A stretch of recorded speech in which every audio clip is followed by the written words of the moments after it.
Quel est le sens des 42 mois? Introduction, le verset fondateur. Dans le livre de l'Apocalypse, au chapitre 13, verset 5, il est écrit « On lui a donné une gueule qui prononçait des paroles orgueilleuses et proférait des blasphèmes, et on lui a donné le pouvoir d'agir pendant 42 mois. » Ce verset, court mais dense, soulève une interrogation centrale. Pourquoi accorder un temps limité à la bête? Les nations ont toujours agi selon leur bon vouloir. Pourquoi ce délai précis de 42 mois? La réponse se trouve dans la structure prophétique de la Bible et plus particulièrement dans la prophétie des 70 semaines de Daniel, qui éclaire la présence de Jésus-Christ pendant cette période. La présence de Jésus durant les 42 mois. Le texte d'Apocalypse chapitre 13 verset 5 prend tout son sens dans le cadre de la présence de Jésus. L'expression « on lui a donné le pouvoir d'agir pendant 42 mois » implique qu'une autorité supérieure accorde ce délai. Or, qui pourrait limiter ainsi les nations, sinon celui qui tient les temps dans sa main?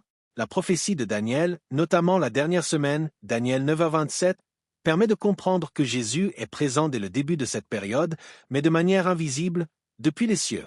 Cette présence cachée précède sa venue visible à la fin des temps. Cette idée est confirmée par le chapitre 6 de l'Apocalypse, où Jésus ouvre les sceaux des actes accomplis dans le ciel. À la fin de ce chapitre, la venue du Seigneur est décrite comme un événement visible. Il existe donc bien un intervalle, une période de présence invisible, dont la durée exacte n'est pas révélée, suivie d'une venue glorieuse et manifeste. 2. La semaine de Daniel et les deux résurrections. La dernière semaine de Daniel, 7 ans, fournit un cadre chronologique. Dans cette perspective, la première résurrection concerne d'abord les ressuscités du passé, puis un second accomplissement a lieu au moment de la venue de Jésus, incluant les morts et les ressuscités de l'époque de la fin. Entre ces deux résurrections, un temps subsiste, un temps inconnu des hommes, mais que la semaine de cette année permet d'éclairer.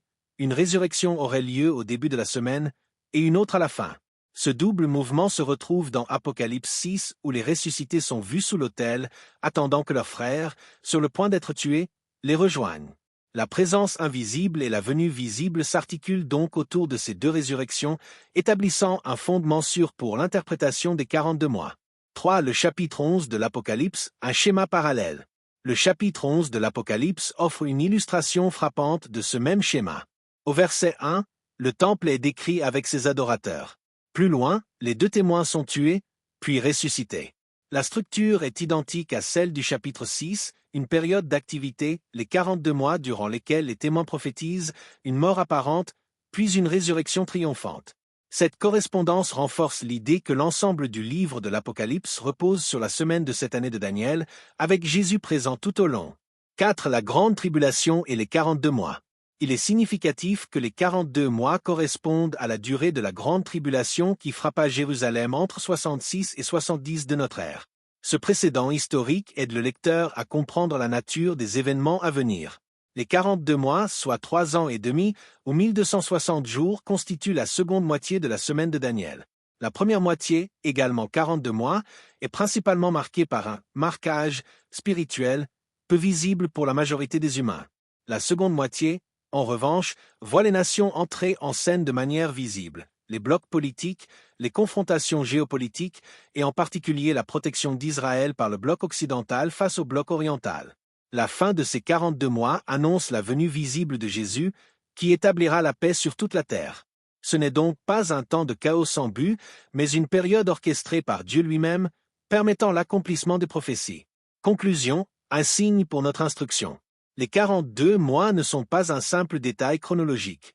Ils révèlent le contrôle souverain de Jésus sur l'histoire, sa présence invisible durant la tribulation et le déroulement précis du plan divin.